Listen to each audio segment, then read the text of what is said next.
Okay, ngayon, siguro nahulaan nyo na yung ating background na napakalawak at maraming pananim dito.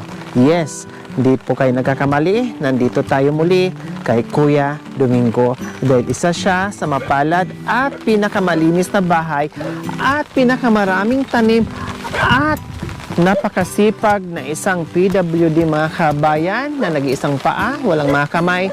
Pero bakit nga ba nagawa niya itong maraming gulay? Kaya sa hapong ito mga kabayan, bisitahin natin muli at kumustahin natin si Kuya Domingo.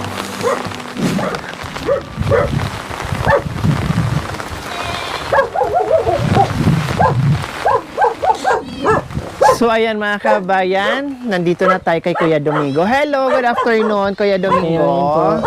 So, nakita niyo naman mga kabayan, mamaya i-tour ko kayo uli, no? Nakita niyo naman na talagang kumakasa talaga si Kuya Domingo sa hamon natin. Talagang palaban at hindi uurong. Talagang lalaban sa atin. Tara, Kuya Domingo, dito po tayo. Sige po. So ayan po mga kabayan, nandito na tayo mismo sa loob ng bahay ni Kuya Domingo. Mga kabayan, sabi ko nga, hindi tayo nagbibigay ng oras o araw basta tayo ay darating. Sana sa lahat na nabigyan natin ng bahay, no? Ilang natin linisin kung kailan tayo mayroon tayong papremyo, kung mayroon tayong ganitong challenge, no? May challenge man o wala, kailangan manatiling malinis yung loob at labas ng bahay.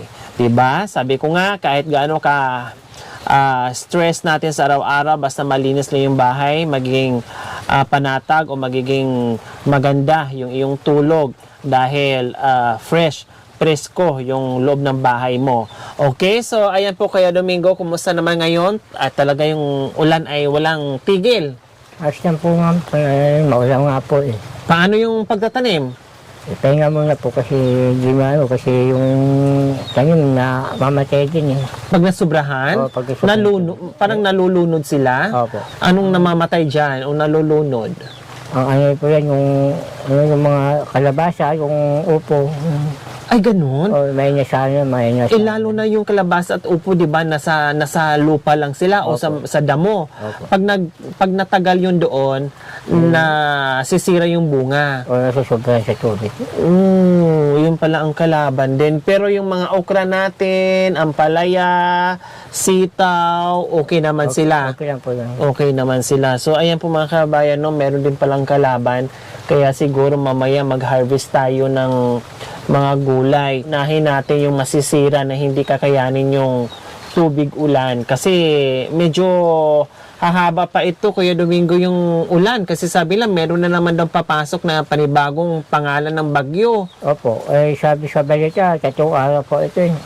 Kundi mahaba-haba pa yun. Opo. After 3 days, hindi yun kaagad-agad na iinit kaagad na lalabas yung araw. Talagang ganito pa. So, ayan po, Kuya Domingo, nandito kami. Hindi ko na patatagalin.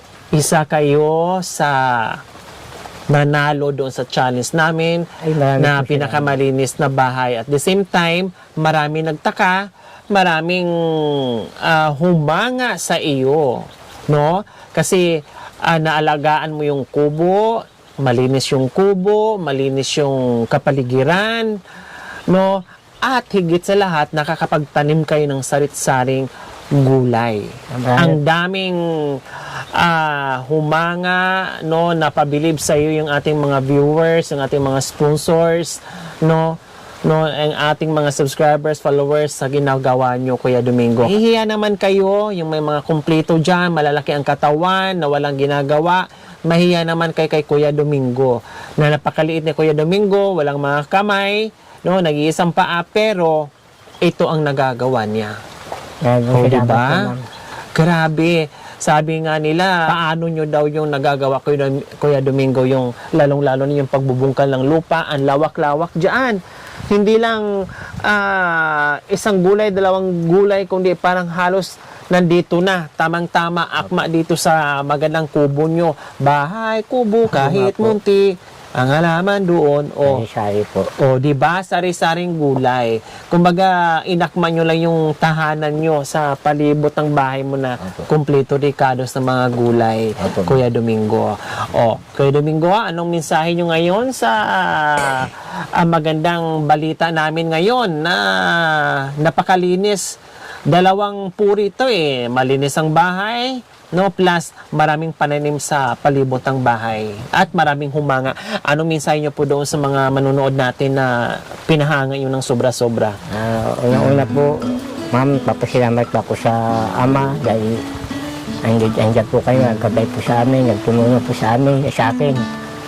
Kaya yung advice ko po sa mga sa mga kompleto, sana po wag po kayong tatamad kasi kung tatamad po kayo din po ang magugutom. Dito po sa bundok, sa bukid, kapag masipag po kayo, hindi kayo magugutom. Kasi po, gato lang po yan, yung kalabasa ko po. Pag wala pa kong pang-sain, pwede ko po ipalit sa bigas po yun. So, makakakain po ako. Barter, kumbaga. Opo. Or ibenta. Opo. Kaya sikapin po natin mga kababayan na magsipag po tayo. Huwag po tayo aasa sa mga meron.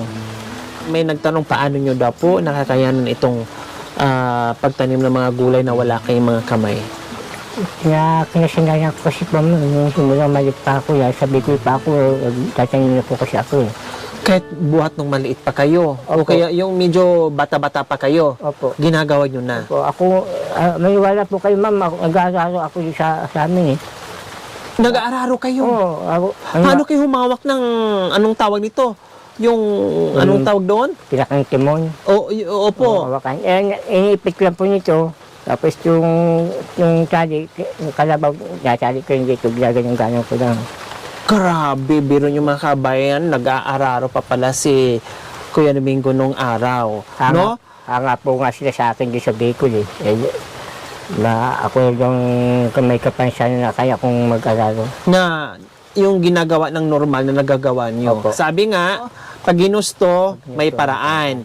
Pag ayaw, maraming dahilan. So, ganun kasi yung mga kabayan. So, ibig sabihin, kung anong nakakayanan ni Kuya Domingo, dahil pinakita niya na isa siyang karapat-dapat na manalo sa ating hamon, plus yung mga gulayan niya, kung anong nakakayanan niya na nakikita natin, nakakayanan din natin. Sabi nga niya, kung ikaw ay nakatira sa bukid, kung meron kang lupain na ganito na pwede mo namang taniman, huwag sayangin yung bakante, magtanim ng mga gulay. Kasi katulad ngayon, tag-ulan, mahirap ang trabaho. Diba? Mahirap ang trabaho pag ganito, Kuya Domingo, tama.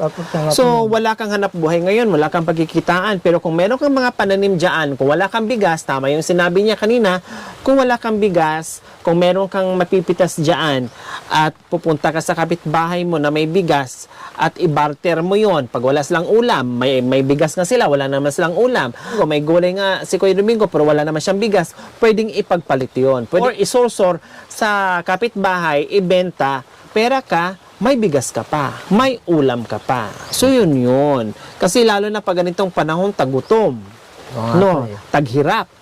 Dahil ibig sabihin, may trabaho, pero hindi ka naman makapagtrabaho. No, kung nagko-construction ka dyan, o paano ka makakapag-construction kung ganito naman ang panahon, Kuya Domingo? Oo nga po Kung di wala. Wala rin po. No, alis lang kung di opisina ka, tuloy-tuloy. Tuloy-tuloy pa rin yung trabaho mo kung paano kung tulad lang na simpleng pamumuhay, simpleng trabaho. Kung di wala talaga. Tulad ni Kuya Domingo, Diyos ko, hindi, kahit isang buwan wala siyang trabaho, hindi magugutom. Basta meron lang tuloy-tuloy yung kanyang gulay. Ever since naman talaga mga kabayan, si Kuya Domingo ay mula nung nakita natin siya, no, na kapiraso lang yon, na parang trapa lang yung bahay ni Kuya Domingo na tinutulugan, talaga nandito naman talaga siya at meron naman ng gulay, Kuya Domingo, tama? Opo, tama po yun.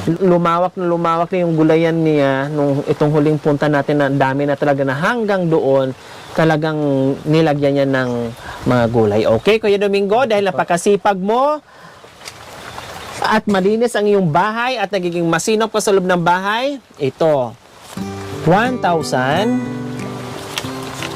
2,000, 3, 4, 5,000. Galing yan sa buong team ni Madam Lori. Kasi sobrang natuwa ang buong team dahil ang sipag-sipag nyo at hindi lang kami natutuwa kundi yung ating lahat ng mga manonood natin, yung ating mga sponsors.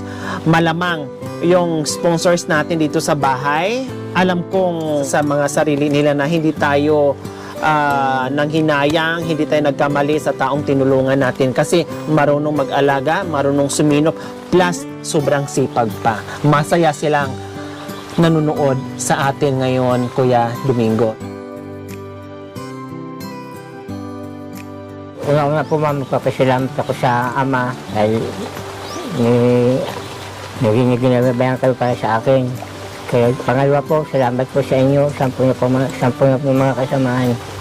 Marami po salamat sa mga nagtumulong po sa akin. Marami po salamat sa mga nag-sponsor sa akin. Wala po kung mga sasabi po sa mga tulong niyo po sa akin. Maraming salamat po sa mga nagbigay po sa akin. Hindi po kayo makakalimutan na bako na po nabubuhay. Walang ano man po, Kuya Sana po, Domingo. kung sino man po nagbigay sa akin, hangad ko po yung kaligtasan, sana nasa mabuti kayong kalagayan. Okay, pasok mga Ruilios. Oh, ano nangyari sa'yo, Sarge? Di ba nakita? Swimming? Dito ba po? Nagulat po ba yung... Diyos ko, hindi nga nadulas si Kuya Domingo dyan, tapos ikaw nadulas? Mahiya ka naman ni Kuya Domingo. Patingin nga sa ano mo, itsura mo. Yan po. Chocolate. Ano nangyari sa'yo, Kuya Domingo? Hindi, napalat ako kasi may halang sa inyo pa. Ang taong may paraan, walang maraming dadal o maraming dahilan. Nagsisa niya yung payong. Sinisisi mo pa yung payong. Diyos ko, nadulas si Sarge, pasapasaan yung gas. Ayan, Kuya Domingo, yung ating one set na grocery plus 5,000, nagagaling po yan sa buong team. Maraming salamat sa inyo. Diba? Okay, so ayan mga kabayan, ang gagawin namin, sabi nga ni Kuya Domingo kanina, sayang yung ibang mga bunga ng mga gulay ni Kuya Domingo na kalaban sa ulan, no? Ay kailangan namin i-harvest yon habang maagapan at makain pa natin kasi sayang pag nabulok lahat yan. Sayang. Ang galing ah.